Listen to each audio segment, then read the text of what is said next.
Hello friends, வணக்கம் and welcome back to DeepsTamilkitchen. So இன்றைக்கி வந்து நம்ம பழைய சாதம் எப்படி தாளிக்கிறது அப்படின்றத பார்க்க போகிறோங்க. ஸோ யூஸ்வலாகவே வந்து சில நாள் நம்ம வீட்டில் செய்கிற சாதம் கொஞ்சம் மீதி ஆகிடலாம், இல்லை சில நாள் வந்து கெஸ்ட் வராங்க அப்படின்னா நம்ம கொஞ்சம் சேர்த்து சமைப்போம், அது வந்து மீதி ஆகலாம். ஸோ அந்த மாதிரி மீதி ஆகிடுச்சு அப்படின்னா அதை வந்து நீங்கள் தூக்கி போடணும், வேஸ்ட் பண்ணணும் அப்படின்னு எந்த அவசியமுமே கிடையாதுங்க.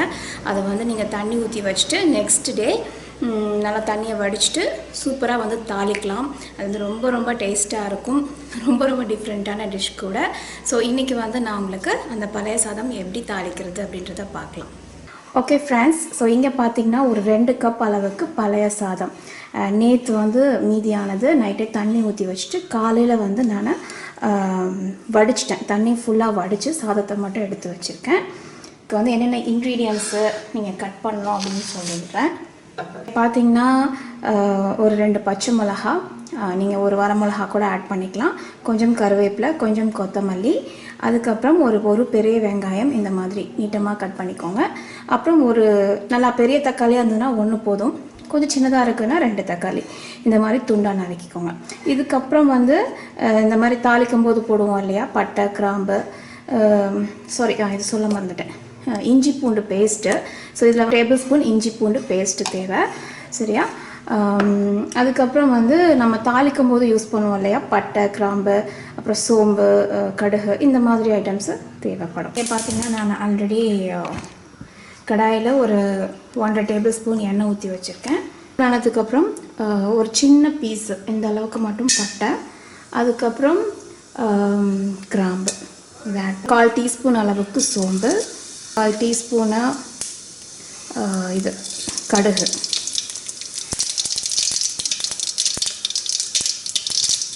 ஸோ கடுகு வந்து இந்த மாதிரி நல்லா பொரிஞ்சதுக்கு அப்புறமா நம்ம கடலைப்பருப்பு ஆட் பண்ணுறோம். ஸோ கடலைப்பருப்பு நிறையா ஆட் பண்ணிக்கோங்க. யூஸ்வலாக வந்து அம்மா செஞ்சாங்கன்னா நிறையா கடலைப்பருப்பு ஆட் பண்ணுவாங்க, அது வந்து இந்த ரைஸ்க்கு ரொம்ப நல்லாயிருக்கும். கருவேப்பிலை, நெக்ஸ்ட்டு பச்சை மிளகா, நீங்கள் வரமிளகா ஆட் பண்ணுறீங்கன்னா அதையும் போட்டுட்டு நல்லா வந்து ஃப்ரை பண்ணிக்கோங்க. அடுத்தது வந்து பெரிய வெங்காயம் இந்த மாதிரி உதுத்து ஆட் பண்ணிக்கோங்க. ஸோ இதையும் வந்து நல்லா சாஃப்ட் ஆகிற வரைக்கும் ஃப்ரை பண்ணிக்கோங்க. வேணால் நீங்கள் கொஞ்சம் உப்பு ஆட் பண்ணிக்கலாம், கொஞ்சம் சீக்கிரமாக குக் ஆகும்.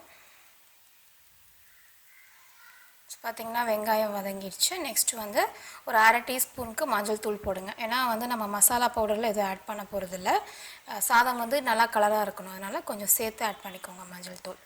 அதுக்கப்புறம் ஒரு டேபிள் ஸ்பூன் இஞ்சி பூண்டு பேஸ்ட்டு. ஸோ அதையும் நல்லா பச்சை வாசம் போகிற வரைக்கும் ஃப்ரை பண்ணிவிட்டு அதுக்கப்புறம் தான் நீங்கள் தக்காளி ஆட் பண்ணணும். ஸோ தக்காளி ஆட் பண்ணி அதை நல்லா ஃப்ரை பண்ணிக்கோங்க. ஸோ பார்த்திங்கன்னா இந்த மாதிரி நல்லா வதங்கிடணும், சரியா? அவ்வளோதான். ஸோ இப்போ வந்து நாம் இந்த பழைய சாதத்தை ஆட் பண்ணிடலாம். பழைய சாதம், அப்புறம் கொத்தமல்லி தழை, சாதத்துக்கு தேவையான அளவு உப்பு எல்லாத்தையும் இப்போயே போட்டுருங்க. ஏன்னா நம்ம ரொம்ப மிக்ஸ் பண்ண முடியாது, தண்ணியில் ஊறிருக்கு இல்லையா, மசிஞ்ச மாதிரி ஆகிடும். ஸோ அதனால் எல்லா இன்க்ரீடியன்ஸ் இப்போயே ஆட் பண்ணிவிட்டு அதுக்கப்புறம் அதை வந்து நல்லா மிக்ஸ் பண்ணிவிடுங்க. மிக்ஸ் பண்ணிவிட்டு ஒரு லோ ஃப்ளேமில் வச்சுட்டு ஒரு 5 நிமிஷத்துக்காவது நீங்கள் வந்து இதை ஃப்ரை பண்ணணும். நல்லா கொஞ்சம் வறட்சி ஆகணும், அந்த தண்ணி இல்லாத மாதிரி. நீங்கள் தண்ணி ஆட் பண்ணல சாதத்தில் அப்படின்னாலும் அதே சாதம் அப்படி தண்ணி ஆட் பண்ணாத சாதத்தில் கூட நீங்கள் இது மாதிரி செய்யலாம். நான் வந்து தண்ணி ஆட் பண்ணிட்டேன், நேற்று செஞ்ச சாதம் அப்படின்றதுனால நைட்டை ஆட் பண்ணிட்டேன், அதனால் இப்படி செய்கிறேன்.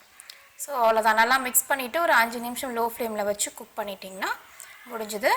ஸோ இப்போ வந்து நான் அதுக்கு அப்பளம் தான் என்னோடய ஃபேவரேட்.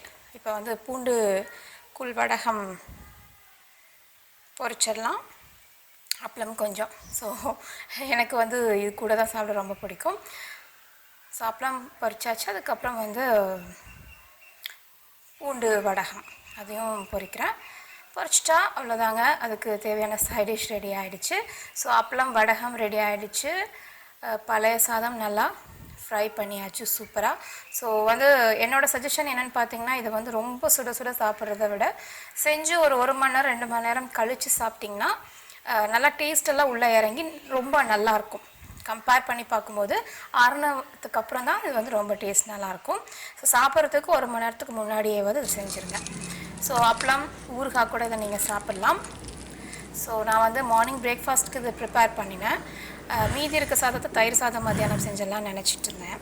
பட் டேஸ்ட் ரொம்ப நல்லா இருந்ததுனால மத்தியானமும் இதையே செஞ்சுட்டேன். ஸோ கண்டிப்பாக வந்து ரொம்ப டேஸ்டான டிஷ். எப்படி இருக்குன்னு டேஸ்ட் பண்ணி பார்ப்போம். சூப்பராக இருக்குது. பிரியாணிக்கும் சேராமல் தக்காளி சாதத்துக்கும் சேராமல் இதோட டேஸ்ட் வந்து டிஃப்ரெண்ட்டாக நல்லாயிருக்கு. இப்போ வந்து கொஞ்சம் ஊறுகாய் வச்சு சாப்பிட்டு பார்க்கலாம்.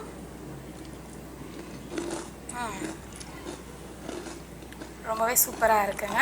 ஸோ கண்டிப்பாக வந்து நீங்கள் ட்ரை பண்ணி பார்க்க வேண்டிய ஒரு ரெசிபி. ஸோ ஃப்ரெண்ட்ஸ், இனிமேல் வந்து சாதம் மீதி ஆகிடுச்சு அப்படின்னா அதை என்ன பண்ணலாம் அப்படின்ட்டு ரொம்ப திங்க் பண்ணாதீங்க. இந்த ரெசிபியை ட்ரை பண்ணி பாருங்கள். கண்டிப்பாக உங்கள் எல்லாத்துக்குமே பிடிக்கும். நான் சொன்ன மாதிரி அப்பளம் அப்புறம் ஊறுகாய் கூட சாப்பிடுங்க. கொஞ்சம் காரமாக சேர்த்து செஞ்சுருங்க சாதத்தையும். ரொம்ப ரொம்ப சூப்பராக இருக்கும். ஸோ ட்ரை பண்ணி பார்த்துட்டு எப்படி இருந்தது அப்படின்றத மறக்காமல் கமெண்ட் செக்ஷனில் போஸ்ட் பண்ணுங்கள். இந்த வீடியோ உங்களுக்கு பிடிச்சிருந்தா லைக் பட்டனை கிளிக் பண்ணிவிட்டு சப்ஸ்கிரைப் பண்ணலன்னா சப்ஸ்கிரைப் பண்ணுங்கள். நீங்கள் ஃபேஸ்புக் இன்ஸ்டாகிராமில் கூட என்ன ஃபாலோ பண்ணலாம். இதுக்கான லிங்க் எல்லாமே கீழே டிஸ்கிரிப்ஷனில் இருக்குது. இன்னொரு இன்ட்ரெஸ்டிங்கான வீடியோவோடு உங்களை சந்திக்கிறேன். பாய்.